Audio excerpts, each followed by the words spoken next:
যুদ্ধবন্ধের নানান কূটনৈতিক তৎপরতা, ফিলিস্তিনে ইসরায়েলি হামলার বিরুদ্ধে বিশ্বজুড়ে তীব্র সমালোচনা এবং জাতিসংঘের যুদ্ধবিরতির আহ্বান সত্ত্বেও গাজা উপত্যকার শিশুদের ভাগ্য বদলায়নি।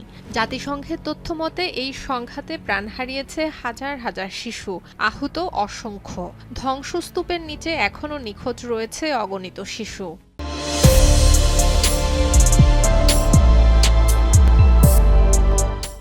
A 14-year-old boy.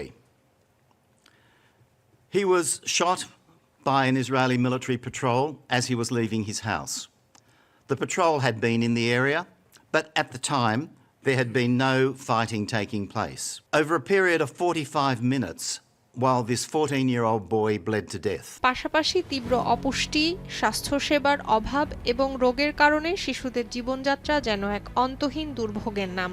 তবে এত কিছুর পরও এখানকার শিশুরা পড়াশোনা চালিয়ে যাচ্ছে। এই সপ্তাহেই শুরু হয়েছে মাধ্যমিক ও উচ্চ মাধ্যমিকের পরীক্ষা। গাজার শিক্ষা মন্ত্রণালয় অনলাইনে এই পরীক্ষা গ্রহণের উদ্যোগ নিয়েছে। যুদ্ধ শুরুর পর এই প্রথম গাজার শিশুরা এত গুরুত্বপূর্ণ পরীক্ষা দিতে বসল।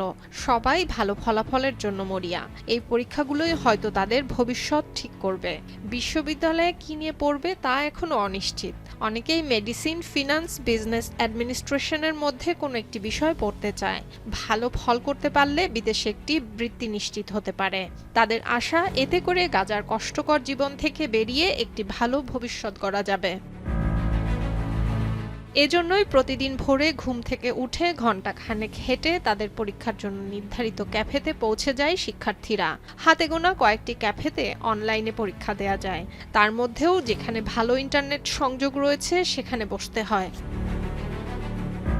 আবার সব বিষয় পড়ানোর শিক্ষক তো নেই, কিছু বিষয় নিজেকেই শিখতে হয়। এর মধ্যে বিদ্যুৎবিহীন অবস্থা এবং সবসময় ইন্টারনেট সংযোগ না থাকায় পরীক্ষা দেওয়াটাও একটি উদ্বেগ এবং মানসিক চাপের বিষয় হয়ে উঠেছে। এছাড়া গাজার মতোই পশ্চিম তীরের ছাত্রছাত্রীরাও এবছর পরীক্ষায় বসেছে।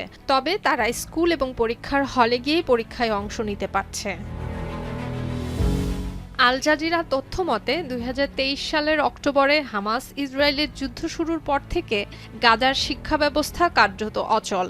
এতে শিক্ষা অবকাঠামোর প্রায় ৯৫%ই ধ্বংস হয়ে যায়। জাতিসংঘের মতে এই অঞ্চলে প্রায় ৬,৬০,০০০ শিশু শিক্ষা কার্যক্রমের বাইরে রয়েছে। সুলতানা দিনা, এখন বিশ্ব।